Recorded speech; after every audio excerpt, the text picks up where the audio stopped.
Good morning students. पिछले के class में हम लोग यूक्लिड भाग लेमा एल्गोरिदम का प्रयोग करते हुए साबित करने के लिए सीखे थे कि किस तरह से किसी भी धनात्मक विषम पूर्णांक या सम पूर्णांक संख्या को आपको कहे तो प्रश्न में दिया रहेगा। इसे धनात्मक विषम पूर्णांक को हम लोगों ने साबित किया तो 4m+1 या 4m+3 के रूप में लिख सकते हैं, या फिर कहेगा कि किसी धनात्मक सम पूर्णांक को हम 4q या 4q+2 के रूप में लिख सकते हैं। तो इस तरह के प्रश्नों को आपसे अगर पूछा जाए तो मैंने बता दिया था पिछले की वीडियो में आपको बनाने के लिए, लेकिन फिर भी अगर दिक्कत होगा तो एक आध क्वेश्चन इस पर भी आज हम देख लेंगे। अब हम आगे बढ़ते हैं। आगे क्या है ध्यान से देखिए। किसी भी चीज जिसको हम अपने दैनिक जीवन में पढ़ते हैं उसका कहीं ना कहीं उपयोग है। हमने यूक्लिड भाग लेमा एल्गोरिदम का प्रयोग करते हुए मुख्य रूप से हमने क्या सीखा, तो दो संख्याओं के बीच HCF निकालना। दो संख्याओं के बीच HCF निकालना। अब सबसे बड़ी बात यह है कि HCF क्या होता है, यह हमने पहले भी आपको बता दिया था। यदि आप HCF को बेहतर तरीके से समझते हैं तभी आप अपने दैनिक जीवन में HCF का प्रयोग कर पाएंगे।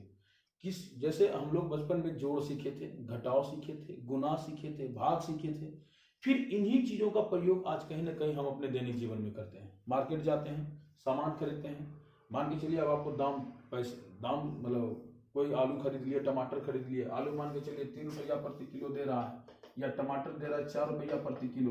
अब हम आलू 3 किलो खरीद लिए, टमाटर क्या किया 4 किलो खरीद लिए। तो हम बचपन में जो गुना और जोड़ पढ़े थे उसी का प्रयोग करके हम पूरे कैलकुलेशन करके निकालते हैं कि हमको दुकानदार को कितना देना है, या फिर ज्यादा दिए तो उसे कितना रिटर्न मिलेगा। यानी कि जो जोड़ घटाव गुना भाग हमने पढ़ा था उसका अपने दैनिक जीवन में प्रयोग करते हैं। उसी तरह से अगर हमने HCF को यहाँ पर निकालना सीखा है, दो संख्याओं का HCF, तो इसका कहीं ना कहीं दैनिक जीवन में क्या है, प्रयोग है।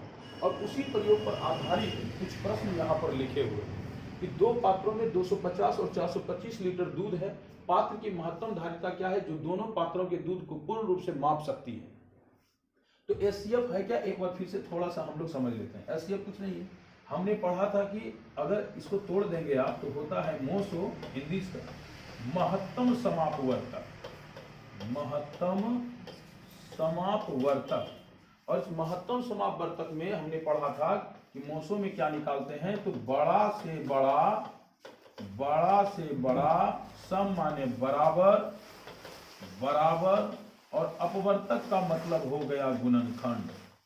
यानी कि HCF के हम लोग अंदर निकालते क्या है, तो किन्हीं दो संख्याओं का, ध्यान से सुनिएगा, किन्हीं दो संख्याओं का बड़ा से बड़ा बराबर गुणनखंड। और ये गुणनखंड क्या होता है, तो गुणनखंड होता क्या है, तो हमने आपको बता दिया था। मान के चलिए यहाँ पर 12 है, तो 12 जिन जिन संख्याओं से कटेगा वो उसका गुणनखंड कहलाएगा। तो किन किन संख्याओं से 12 कटेगा, जैसे 1 से कट जाएगा, 2 से कट जाएगा, 3 से कट जाएगा, 4 से कटेगा, 6 से कटेगा, 12 से कटेगा। ये सारे के सारे ये 12 के क्या हैं, तो गुणनखंड है। हमने आपको अच्छे से बता दिया था। तो यहाँ पर 25 और 35 का यदि हम HCF निकालते हैं और इसका HCF निकल के सपोज मान के चलिए कितना आ जाएगा, 5 आ जाएगा। तो ये जो 5 है ना, ये जो 5 निकल के आया 25 और 35 का, ये क्या है, HCF है। ये है क्या, ये जो HCF किन्हीं भी दो संख्याओं का जो HCF होता है उससे दोनों संख्या पूर्ण रूप से विभाजित हो जाएगी। बस इतना आपको ध्यान में रखिए। और ये सबसे बड़ा इसका फैक्टर होता है। कहने का मतलब है इससे के बाद कोई ऐसा संख्या आपको प्राप्त नहीं होगा जिससे कि ये दोनों कटे। जैसे देखिए 5 के बाद कोई ऐसी संख्या प्राप्त नहीं होगी जिससे कि ये दोनों कट जाए। अब जैसे मान के चलिए हम निकालते हैं 10 का और मान के चलिए 40 का निकालते हैं, तो ये दोनों 10 और 40 का अगर हम मोसो निकालेंगे तो जो मोसो निकलेगा वो क्या आएगा, 10 आएगा। यानी वो 10 सबसे बड़ी ऐसी संख्या है जिससे ये दोनों पूर्ण रूप से क्या हो जाएगा, कट जाएगा। इसके बाद कोई ऐसी संख्या नहीं है जिससे कि ये दोनों कटेगा। ये कॉमन संख्या है जिससे दोनों कटेगा। अगर मान के चलिए आप निकालते हैं 20 या 30 का, तो 20 और 30 का HCF आपका आएगा कितना, तो भाई इसका भी आ जाएगा आपका 10 आ जाएगा। ये 10 सबसे बड़ी ऐसी संख्या है जिससे ये दोनों कटेगा। तो मूलतः महत्तम समापवर्तक के अंदर हम क्या ढूंढते हैं, तो एक ऐसी संख्या ढूंढते हैं जो दोनों में कॉमन हो, या ऐसे कहें कि दोनों से जिससे कि दोनों या तीन संख्या से तीनों संख्या कट जाए। जैसे कि ध्यान से देखिए, हम और कुछ एग्जांपल लेके चलते हैं।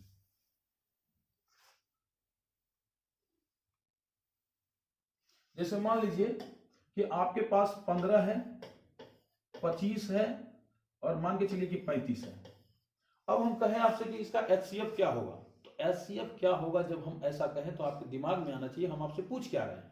हम आपसे पूछ रहे हैं कि ऐसी बड़ी संख्या ढूंढ कर निकालो, ऐसी बड़ी संख्या ढूंढ कर निकालो जिससे तीनों कट जाए। तो ऐसे में बड़ी संख्या कौन सी होगी, तो उम्मीदता हमको लगता है कि 5 ही इसका HCF होगा। 5 के बाद कोई ऐसी बड़ी संख्या नहीं होगी जिससे कि ये तीनों कटेगा। देखिए 5 दिया 15, 5 25, 5 7 35। आप कहीं पर भी मान के चलिए आपको दे दिया गया निकालने के लिए 12, 16, 24 कहा आपको HCF निकालिए। तो HCF निकालने के लिए कहा, जब कहा जाए तो मतलब आपसे क्या कहा गया, कहा गया कि एक ऐसी बड़ी संख्या ढूंढो, एक ऐसी बड़ी संख्या ढूंढो जिससे कि तीनों कट जाए, तीनों विभाजित हो जाए। तीनों क्या हो जाए, विभाजित हो जाए। तो क्या ढूंढेंगे हम, तो अगर बच्चा वाला हम बनाए, ऐसे तो हम भाग एल्गोरिथम से आप लोग को समझाएं, लेकिन चलिए भाग विधि से ही लेके चलते हैं। 12 से जब 16 में देंगे तो एक बार में ये 12 कटेगा, आएगा 4। 4 से 12 देंगे तो कितना, 4 तिया ही 12, शून्य आ गया, यानी ये दोनों का मोसो कितना निकल गया, 4। अब इसी 4 से इधर भी दे देंगे 24 में, तो 4 छके 24, यहां पर शेषफल क्या आ गया, 0। यानी 4 सबसे बड़ी ऐसी संख्या है जिससे कि ये तीनों कटेगा, जिससे कि तीनों क्या हो जाएगा, कट जाएगा। इसके बाद कोई ऐसा संख्या है जिससे तीनों से कटेगा? 4 के बाद कोई ऐसी संख्या जिससे कि ये दोनों तीनों कट जाएगा? तीनों कटना चाहिए, ध्यान रहे। 4 तिया 12, 4 से 16, 4 से 24, इसके बाद कोई नहीं आएगा। 4 के बाद कोई ऐसी संख्या है? नहीं है। तो यहां पर जब HCF आपको किसी भी 2 या 3 या 4 5 संख्या का निकालने के लिए कहे, तो मूलतः आपसे ये कहा जाता है कि ऐसी संख्या ढूंढ कर लेकर आओ जिससे कि वो सब के सब कट जाए, सब के सब क्या हो जाए, कट जाए, यानी विभाजित हो जाए। तो यदि HCF को हम अच्छे तरीके से समझ लिए हैं तभी हम उसके अनुप्रयोग को समझ सकेंगे अपने दैनिक जीवन में, अन्यथा नहीं समझ सकेंगे। ये जो प्रश्न आपको दिए गए हैं इसका प्रयोग हम लोग कहीं ना कहीं दैनिक जीवन में करते हैं। लेके दूध आता है हमारे यहाँ, पौवा रखते हैं, नाप लेते हैं दवा से, आप लेते हैं नहीं नापते हैं? पौवा से नाप लेते हैं ना। मान के चलिए हमारे पास 4 केजी दूध आया है, हमारे पास नापने के लिए पौवा रखा हुआ है, तो 4 किलो को माप लेंगे कि नहीं माप लेंगे? पूरा पूरा मपाएगा कि नहीं मपाएगा? तो यहां पर ध्यान दीजिए, लिखा क्या है, ये 2 पात्रों में 250 और 425 लीटर दूध है। समझिएगा थोड़ा सा यहां पर ध्यान से। 2 पात्रों में, पात्र समझते हैं, बर्तन, पात्र माने क्या होता है, बर्तन। आपके पास 2 गो बर्तन है, एक ये बर्तन, एक और बर्तन दे ले है, ये बड़ा वाला बर्तन। एक बर्तन में 250 लीटर दूध है। कितना दूध है, 250 लीटर दूध है, ध्यान से समझिएगा। और एक बर्तन में 425 लीटर दूध है। कितना दूध है, 425 लीटर दूध है। तो कहता है कि पात्र की महत्तम धारिता क्या है। देखिए यहां भी महत्तम लगा दिया है। महत्तम धारिता क्या है, जो दोनों पात्रों के दूध को पूर्ण रूप से माप सकती है। यानी आपसे क्या कहा कि एक ऐसा बर्तन ढूंढिए, एक ऐसा बर्तन ढूंढिए जिसको अगर हम ले लेना, एक ऐसा पौवा ढूंढिए, आप पौवे नहीं यूज करते हैं, यानी एक ऐसा बर्तन आप ढूंढिए जिससे आप क्या कीजिए, ये दोनों के दूध को पूरा पूरा माप लीजिए। पूरा पूरा का समझते हैं, यानी ये पौवा से, यानी ये बर्तन से, पौवा छोड़िए, ये बर्तन से हम इसके दूध को भी अगर मापेंगे, इस बर्तन में जितने दूध हैं अगर उसको मापेंगे तो वो भी पूरा पूरा माप जाए, यानी दूध नहीं बचेगा, यानी पूरा माप देगा इसका। और यहां पर 425 लीटर दूध है, तो इसको भी जब हम इस बर्तन से मापेंगे तो ये भी पूरा पूरा मपा जाए। बात समझ रहे हैं? तो अब ऐसा कौन सा महत्तम धारिता वाला बर्तन होगा? मतलब हमको क्या कह रहा है, कह रहा है कि एक ऐसा 225 और 425 का, ध्यान से सुनिएगा, 250 और 425 के लिए एक ऐसी बड़ी से बड़ी संख्या ढूंढिए, एक ऐसी बड़ी से बड़ी संख्या ढूंढिए जो दोनों, जिससे दोनों क्या हो जाए, विभाजित हो जाए। अरे दोनों विभाजित होगा तब ना, दोनों मान के चलो कि एगो बर्तन में, ध्यान से सुना मेरा बात, एक बर्तन में मान लीजिए 10 लीटर दूध है। कितना लीटर दूध है? 10 लीटर दूध है, ध्यान से समझिए। और एक बर्तन है हमारे पास 3 लीटर वाला, समझिए यहाँ पर 3 लीटर वाला है मेरे पास बर्तन। हम चाहते हैं कि इससे ये वाला सारा का दूध माप लें। क्या संभव है कि मापा जाएगा? संभव है? काहे नहीं? अरे भाई 3 बार तो मापा ही जाएगा। एक बार लेंगे तो 3 लीटर दूध उठेगा, फिर दोबारा लेंगे तो 3 लीटर दूध उठेगा, फिर तीबारा लेंगे तो 3 लीटर दूध उठेगा। तब 3 + 3 बराबर 90 लीटर ना दूध उठा, कितने लीटर बचेगा? मापना संभव है? इससे हम पूरा दूध माप सकेंगे? अच्छे से नहीं माप सकेंगे। बात समझो पहले। यहाँ हम नाप सकेंगे? नहीं नाप सकेंगे। ये अगर ये 3 लीटर वाला हमारे पास डिब्बा है, एक डिब्बा इसमें 12 लीटर दूध है, तो बताओ इस डिब्बा से 12 लीटर वाला पूरा दूध मपाएगा कि नहीं मपाएगा? मपाएगा? मपाएगा कि नहीं? एक बार लेंगे तो कितना लीटर उठेगा? 3 लीटर। दोबारा में भी 3 लीटर, तिबारा में भी 3 लीटर, चौथा बार में 3 लीटर दूध बचा उसमें? नहीं ना बचा। लेकिन वही कहेंगे कि हमारे पास एक बर्तन है, इसमें 17 लीटर दूध है, 17 लीटर दूध को 3 वाले से मापेंगे, क्या लगता है मपा जाएगा? मपाएगा? बात अच्छे से समझ रहे हो ना? ये मपाएगा कभी? नहीं मपाएगा। यानी कि एक बात हमेशा ध्यान रखना कि वो तभी मापना पूरा संभव होगा जब ये भाग पूरा लग जाए इसमें। 3 लीटर वाले डब्बे से, ध्यान रखिएगा, 3 लीटर वाले डब्बे से उन्हीं बर्तनों में मौजूद दूधों को नापा जा सकता है जिसमें कि जो जितना भी दूध मौजूद है वो पूरा का पूरा इससे विभाजित हो जाए। जैसे 12 लीटर का तो माप लेंगे, अच्छा 15 लीटर वाला मापाएगा कि नहीं मापाएगा? बताओ तो। मपा जाएगा। अगर मान लीजिए हम कहें 18 लीटर वाला मापाएगा कि नहीं मपाएगा? लेकिन हम कहें 19 लीटर वाला, नहीं मपाएगा। कहेंगे 20 लीटर है, वो मपाएगा? नहीं मपाएगा। तो यहां पर समझो क्या कह रहा है। कह रहा है कि ऐसा पात्र हमारे पास होना चाहिए, यानी ऐसा बर्तन होना चाहिए जो इन दोनों के दूध को पूरे माप ले। यानी अगर हम इससे चाहें कि 250 लीटर दूध को भी पूरा माप लें, और इसको जब मापे तो पूरा माप लें, यानी दूध इसमें नहीं बचे, दूध इसमें नहीं बचे। तो बताओ, हमको यही ना ढूंढने कहा कि ये दोनों ऐसी संख्या ढूंढिए जिससे ये दोनों पूरा क्या हो जाए? विभाजित हो जाए, कट जाए, या कहे कि मपाए। तो माप हम उसी को सकते हैं ना जो पूरा कटेगा उसमें, तो माप सकते हैं? नहीं माप सकते हैं। तो हमको क्या निकालना होगा बताइए? ऐसा संख्या ढूंढने के लिए हमको क्या निकालना पड़ेगा? क्या निकालना पड़ेगा? HCF, यही ना? तो आराम से हम क्या करेंगे? HCF को निकाल देंगे।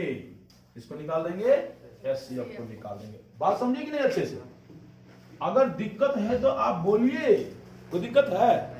आराम से आप यहां पर इसका HCF निकाल लीजिए, और HCF निकालिएगा यहां पर, लेकिन कौन सा विधि अपनाइएगा?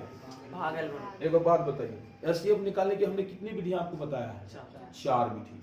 पहला भाग विधि, अभी जैसे बना रहे थे बच्चा में हम लोग यही विधि का यूज करते। दूसरा अभाज्य गुणनखंड विधि, ये भी हमने सिखा दिया। तीसरा भाग एल्गोरिदम, है ना, भाग लेमा एल्गोरिदम का प्रयोग करके। चौथा अभी आगे पढ़ेंगे अभाज्य गुणनखंड, उसको कहेंगे अंक गणित का मूलभूत प्रमेय, वो हम आगे पढ़ेंगे। तो ध्यान से समझिए, आपको निकालना क्या है भाई? इसका तो क्या निकाल देना है? माध्यम है ना? तो माध्यम निकालने के लिए आप जो विधि से निकालना चाहते हैं निकाल लीजिए।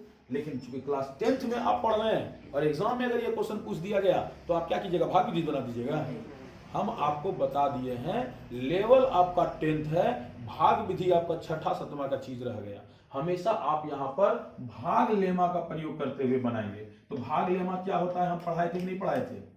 भाग लेमा क्या होता है? पढ़ाए थे कि नहीं पढ़ाए थे? क्या होता है भाग लेमा? तो A बराबर BQ प्लस R पढ़ाए हैं। इसमें से A क्या है बउआ? तो A हमने आपको बता दिया था, ये क्या है? भाज्य। ये क्या होता है?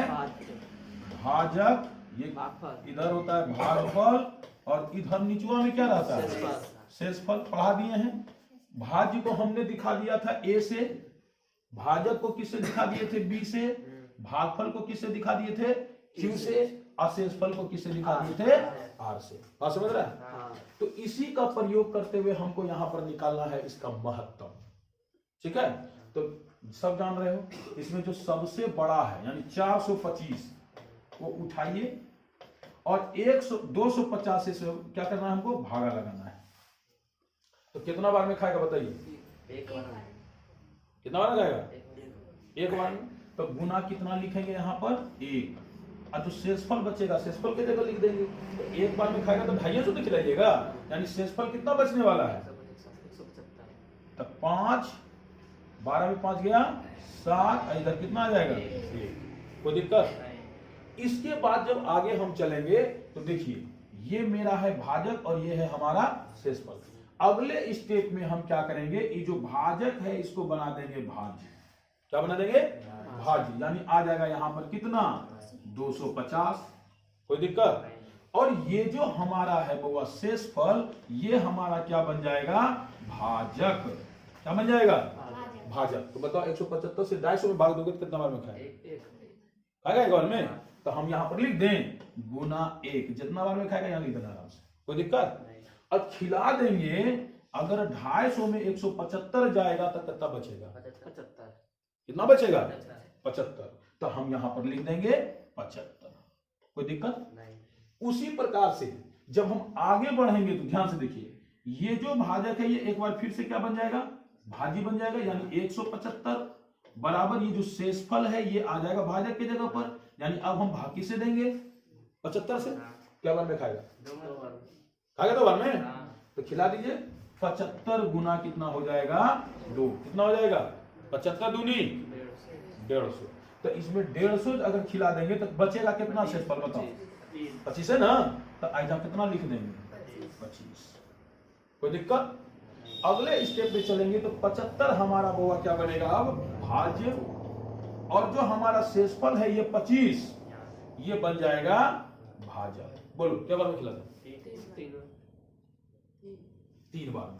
तो यहां कर देंगे 3, हो गया 25 तिहाई 75, अब प्लस हो गया यहाँ कितना, और जब शेषफल हमारा क्या हो जाए 0, तो ये जो भाजक है ये भाजक ही हमारा क्या हो जाएगा HCF, यानी कि 250 और 425 का जो HCF है वो कितना होगा 25 होगा। कितना होगा 25 होगा। यानी कि जो बर्तन हमको होना चाहिए, यानी जो महत्तम धारिता वाला हमको बर्तन चाहिए वो कितना लीटर वाला चाहिए, 25 लीटर वाला चाहिए कि नहीं चाहिए? ये 25 लीटर वाला बर्तन से बताओ 250 लीटर और 425 दोनों को माप सकते हैं या नहीं माप सकते? मापाएगा या नहीं मापाएगा? आराम से माप लेंगे, कोई दिक्कत? तो कहीं ना कहीं HCF का प्रयोग हम अपने दैनिक जीवन में चाहे अनचाहे करते हैं, लेकिन भाई जो अच्छे से समझता है वो समझ जाता है कि हम यहाँ पर किसका प्रयोग कर रहे हैं, और नहीं समझ पाता है तो कोई बात ही नहीं है। अब देखिए जैसे नेक्स्ट क्वेश्चन की तरफ हम आते हैं। देखिए ध्यान से समझिए क्या लिखा है, एक आयताकार सतह की लंबाई। अब आयताकार माने आयत की बात हुई। देखो हम अनुप्रयोग बता रहे हैं कि कहां कहां पर हम HCF का प्रयोग करते हैं। आयताकार सतह यानी यहां पर आ गया आयत की बात। भाई आयत किसको बोलते हैं? तो जिसके आमने सामने की भुजा क्या हो, बराबर हो, और आमने सामने की भुजा क्या हो, बराबर हो, और साथ ही साथ देखो यहां आयत और बढ़िया हम बना देते हैं। देखो यहां से ध्यान दो, आयत किसको बोलते थे, है ना?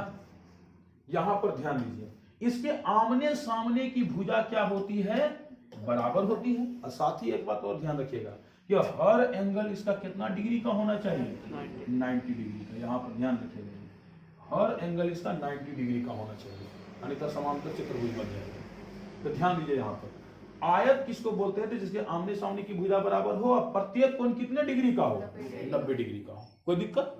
तो कहता है कि आयताकार सतह, आयताकार माने इसी प्रकार का एक सतह है। सतह समझते हैं कि नहीं? ये पूरा अगर इसको ऐसे करके हम ये लेप दें ऐसे करके, ये पूरे, ये कौन सी है, ये सतह है। क्या है? सतह है। कोई दिक्कत है?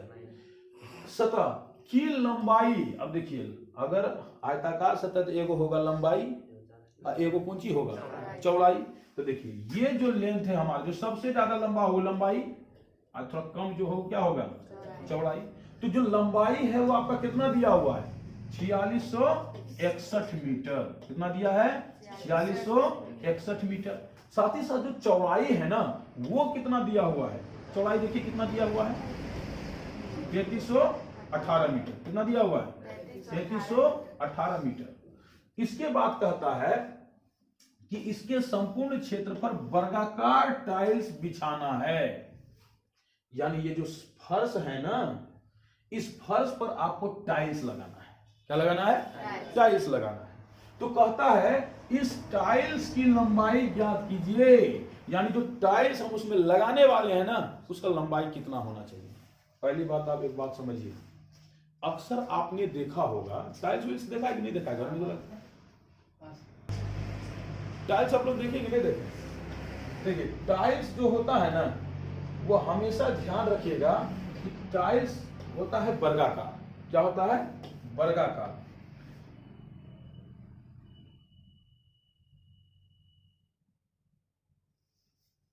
देखिए एकरे पर फूल पत्ती चढ़ा दीजिए, ऐसा का कुछ कुछ बना लीजिए, इसे यही सब रहता है।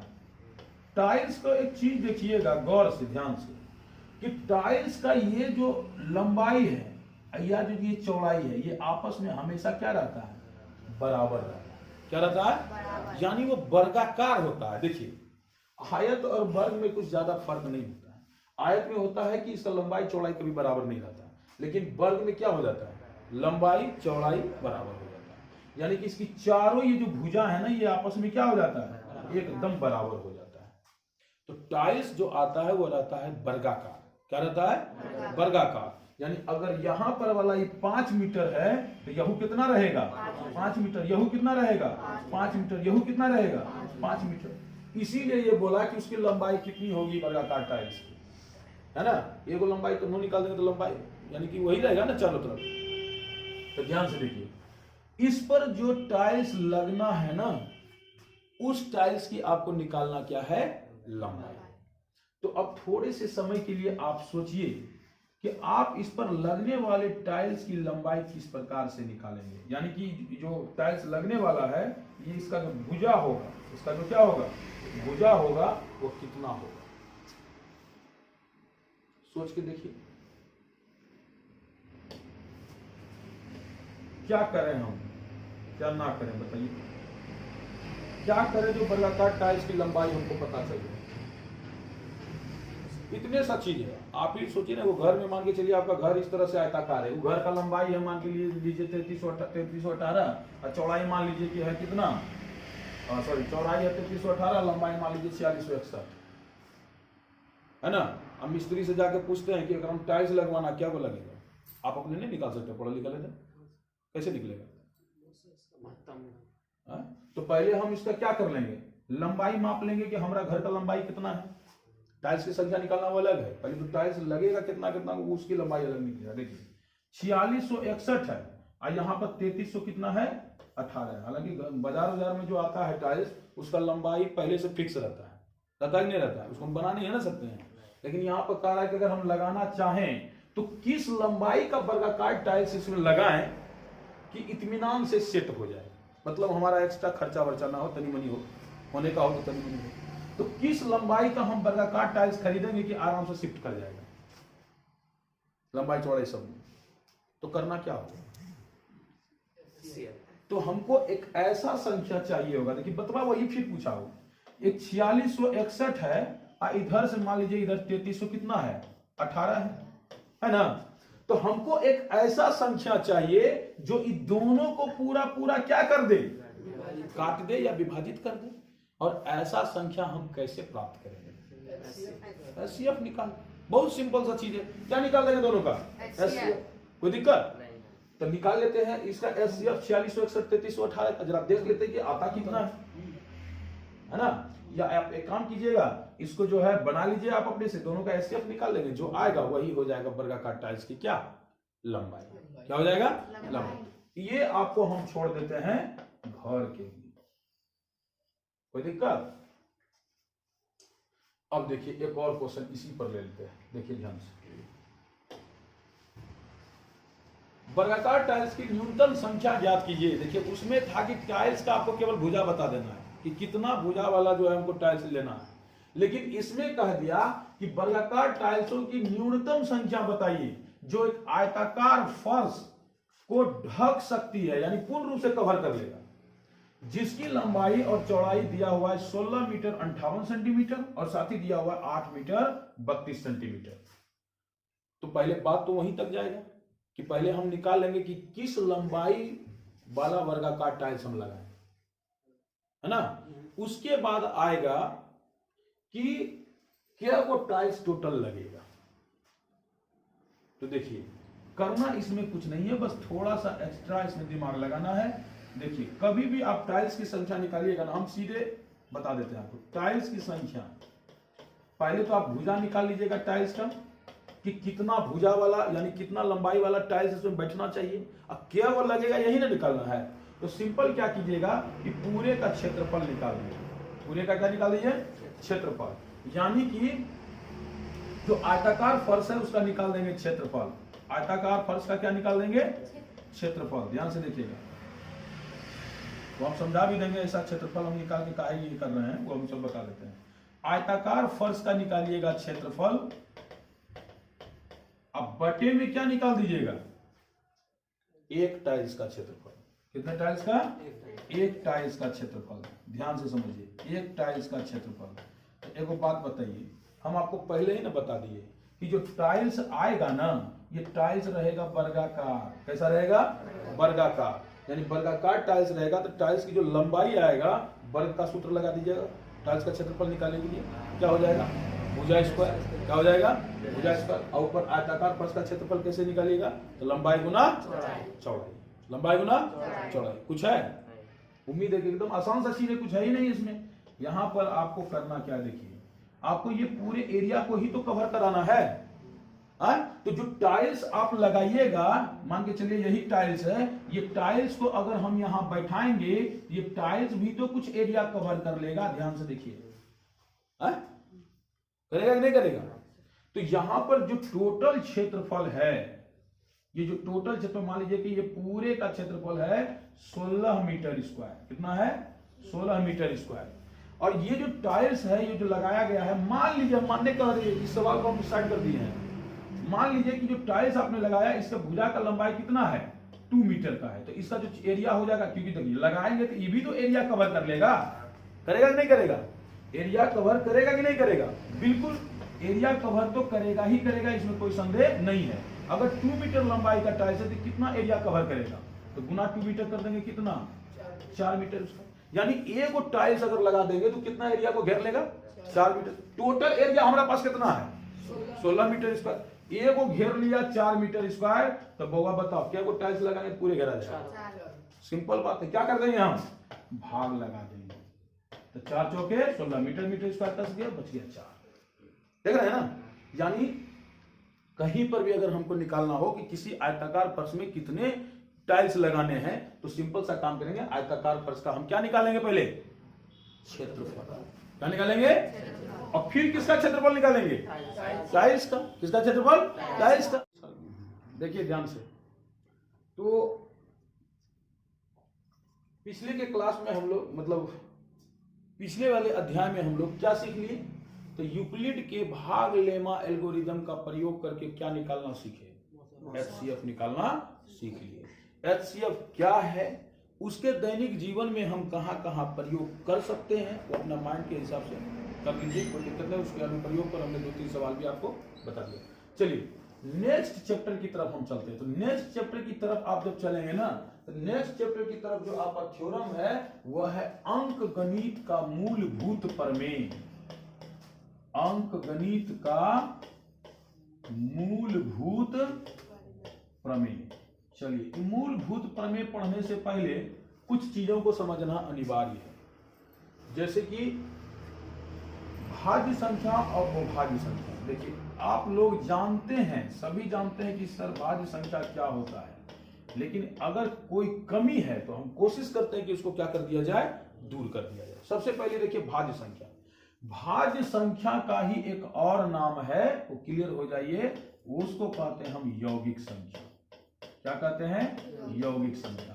तो भाज्य संख्या के 2 नाम, भाज्य संख्या के 2 नाम।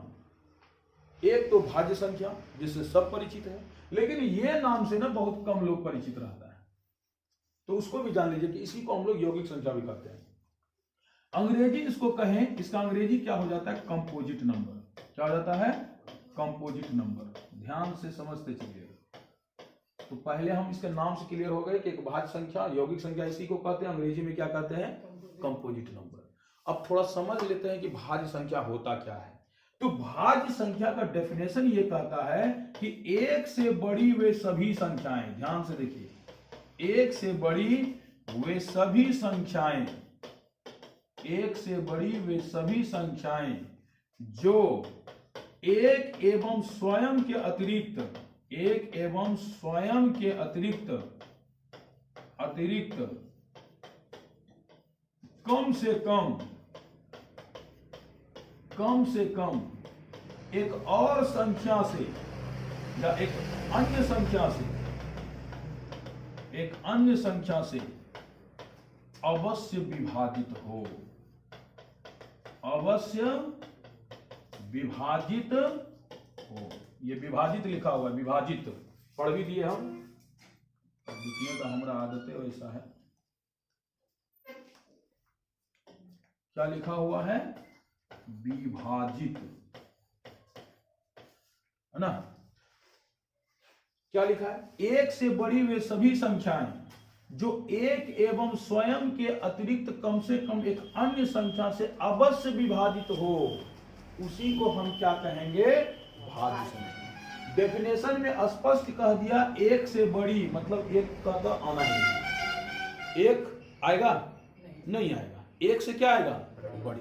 तो एक से बड़ी वैसी संख्याओं को हम ढूंढते हैं जो एक और स्वयं यानी उस संख्या खुद को छोड़ करके, है ना, एक अन्य संख्या से विभाजित होना चाहिए। तो आइए सबसे पहले हम चर्चा करते हैं दो की। तो दो में दो बात को तो पहले हटा देना, किससे किससे, एक और स्वयं। तो एक स्वयं मतलब संख्या लिया है दो, तो ये ना, इन दोनों को छोड़ करके कम से कम एक और से कटना चाहिए। तो बताइए, अगर एक और दो को छोड़ देते और किससे कटेगा, किससे कटेगा, किसी से नहीं कटेगा। दो जो है वह केवल एक और दो से ही कटेगा, इसके अलावे वह किसी से नहीं कटेगा। तो क्या दो को हम भाज्य संख्या के अंदर रख सकते हैं? क्या भाज्य दो संख्या के अंदर आएगा? नहीं आएगा, क्योंकि ये भाज्य संख्या का डेफिनेशन कहता है कि एक और स्वयं को छोड़कर, यानी संख्या स्वयं को छोड़कर कम से कम एक और से कटना चाहिए, एक और से कटना चाहिए। अब तीन के ऊपर आते देखिए, तीन, तो दो चीज को तो हमेशा आपको निकाल देना दिमाग से, एक और तीन, ये दोनों को छोड़कर किससे कटेगा बताइए, किसी से कटेगा? नहीं कटेगा, यानी कि तीन भी भाज्य संख्या नहीं है, तीन भी भाज्य संख्या नहीं है। इसके बाद आप आइए चार के ऊपर। चार के ऊपर हम जब आते हैं तो एक और चार को तो पहले हटा देंगे, इसके अलावे क्या किसी अन्य से ये कटता है? किससे? दो से।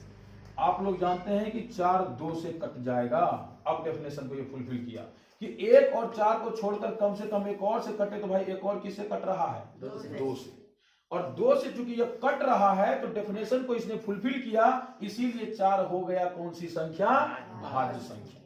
यानी एक के बाद हम चलेंगे तो सबसे पहला भाज्य संख्या कौन आता है? चार ही आता है। यानी भाज्य संख्या स्टार्ट ही होता है चार से, है ना। आइए थोड़ा सा और आगे देखते हैं। पांच के बारे में सोच लेते हैं थोड़ा सा। पांच, तो एक और पांच को तो पहले हटा देंगे, इसके अलावा ये किससे कट रहा है? किसी से नहीं कटेगा। आप लोगों को पता है कि पांच, एक और पांच को छोड़कर किसी से नहीं कटेगा, और किसी से नहीं कटेगा मतलब ये भाज्य संख्या नहीं है। भाज्य संख्या पांच नहीं है, क्योंकि एक और पांच को छोड़कर किसी अन्य से नहीं कट रहा। अब आते हैं छह के ऊपर। छह, एक और छह को अगर छोड़ दिया जाए किससे किससे कटेगा? तो सब बच्चा पढ़ा, द्वितीया छो और तीन दूनी छो, दो दो को अंक से कट रहा है। यानी डेफिनेशन को एक बार फिर से ये फुलफिल किया, इसीलिए छो कैसी संख्या हो जाएगा? भाज्य संख्या। छो के बाद अगर सात को आप देखेंगे तो सात एक और सात के अलावा किसी से नहीं कटेगा, यानी ये भी भाज्य संख्या नहीं। इसके अलावे यदि हम आगे बढ़ें तो देखिए ध्यान से, यदि हम आगे बढ़ें तो देखिए ध्यान से, ले लेते हैं हम किसको? 8। 8 1 और 8 को छोड़कर किससे कटेगा? 2 से भी कटेगा। किससे कटेगा? 4 से भी कटेगा। मतलब 8 हो गया कैसी संख्या? भाज्य संख्या। कोई दो राय नहीं। इसी तरह से हम 9 के संदर्भ में अगर सोचें तो 1 और 9 ये दोनों को छोड़कर 9 देखिए 3 से भी कटेगा, बस 3 से ही कटेगा। तो डेफिनेशन तो कहीं ना कहीं ये फुलफिल कर रहा है, और डेफिनेशन फुलफिल कर रहा है इसका मतलब है कि ये भी है कैसी संख्या? भाज्य संख्या। तो उम्मीद है आप लोग भाज्य संख्या निकालना सीख गए होंगे। इसके आगे का भाज्य संख्या कौन हो जाएगा? 10। इसके आगे अगर 11 की बात करें तो क्या ये भाज्य संख्या है? बिल्कुल नहीं है, क्योंकि ये 1 और 11 के अलावा किसी से नहीं कटेगा। वहीं पर बात करें 12 की तो ये भाज्य संख्या है, कोई दिक्कत नहीं। अब यहीं पर देखिए ध्यान से, इसका स्क्रीनशॉट लेना है तो ले लीजिए, नहीं तो मिटा देंगे।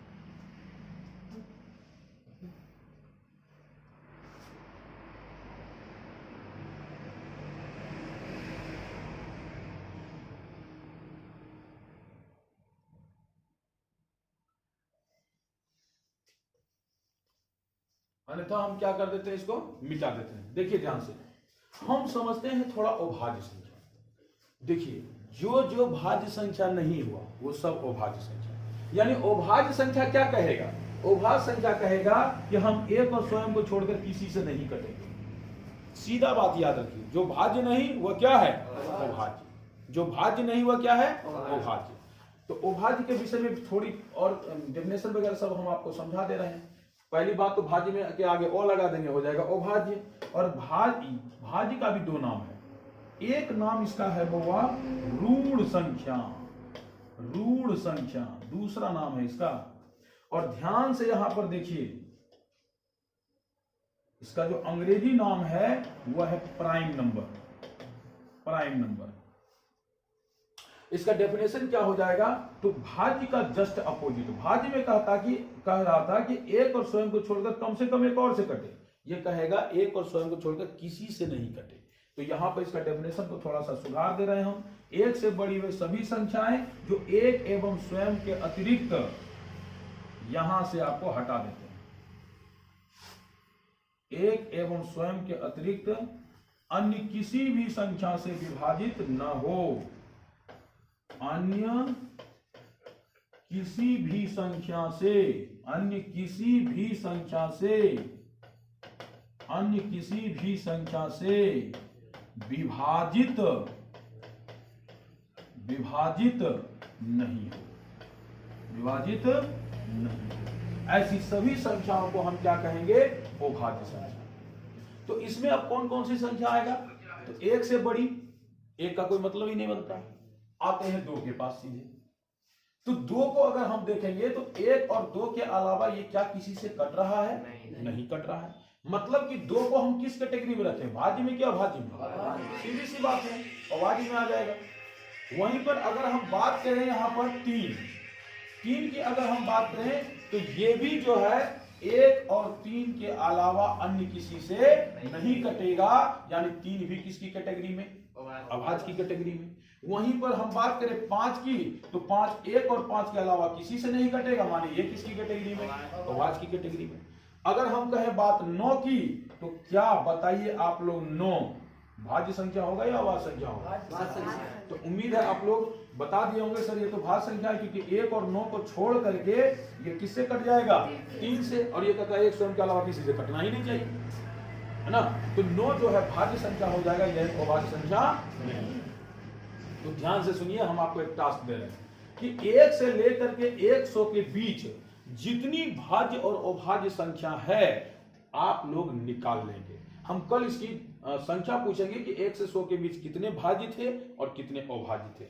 ये आप लोगों का टास्क रहा, आपका काम रहा, आप उसको निकालिएगा। अब चलिए क्लास में ही एक और बात हम आपसे पूछते हैं, ध्यान दीजिए। हम आपसे पूछ रहे हैं कि आप हमको बताइए कि 1 को हम क्या कहेंगे? भाज्य कहेंगे या अभाज्य कहेंगे? भाज्य कहेंगे या अभाज्य कहेंगे?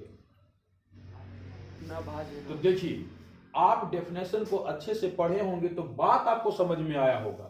दोनों ही डेफिनेशन में लिखा है 1 से बड़ी, यानी 1 को तो ये शामिल ही नहीं कर रहा है।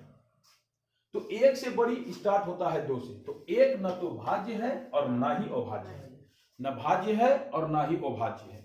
और अभाज्य संख्या के अंतर्गत एक संख्या आता है 2।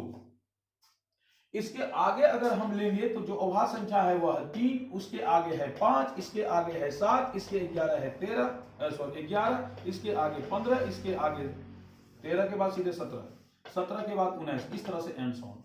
इन सभी संख्याओं को यदि आप गौर करेंगे, ये सारी की सारी संख्याएं विषम संख्या है।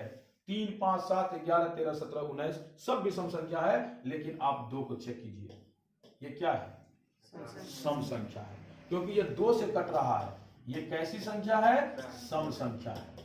तो ध्यान रखिएगा, एकमात्र अभाज्य संख्या जितनी भी है उसमें से एकमात्र 2 ही ऐसी संख्या है जो अभाज्य के साथ साथ सम भी है।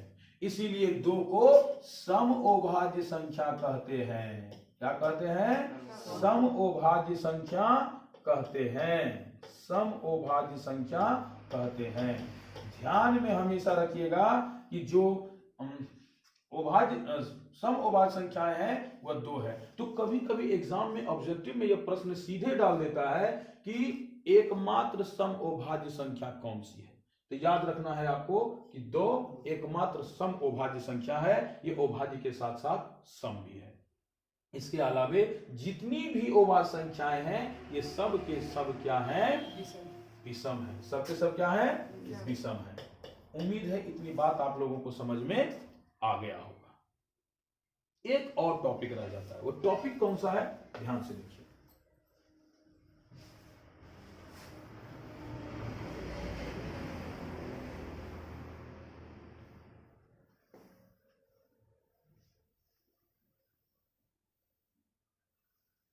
वह टॉपिक है आपका, है ना? तो ध्यान रखिएगा, वैसी 2 संख्याएं जिसका मोसो 1 हो क्या कहलाता है? सहअभाज्य संख्या कहलाती है। तो याद रखिएगा इसमें एक चीज, जितनी भी लगातार संख्याएं है ना, लगातार प्राकृत संख्याएं, वो सब सहअभाज्य होता है, क्योंकि उसका मोसो हमेशा आपको 1 ही मिलेगा। चाहे 2, 3 की बात कीजिए, 3, 4 की बात कीजिए, 4, 5 की बात कीजिए, 5, 6, कोई भी 2 क्रमागत प्राकृत संख्या यदि आप लेंगे तो वह हो जाएगा सहअभाज्य, क्योंकि उसका मोसो होता है 1। तो इस बात को आप ध्यान में रखेंगे। इतनी बातों को समझने के बाद ही हम समझ पाएंगे अंक गणित का मूलभूत प्रमेय क्या है। लेकिन आज का क्लास यही ड्रॉप कर देते हैं, क्योंकि वीडियो बहुत ज्यादा लंबा हो जाएगा। कल हम अगले क्लास में आप लोगों को बताएंगे कि अंक गणित का मूलभूत प्रमेय क्या है।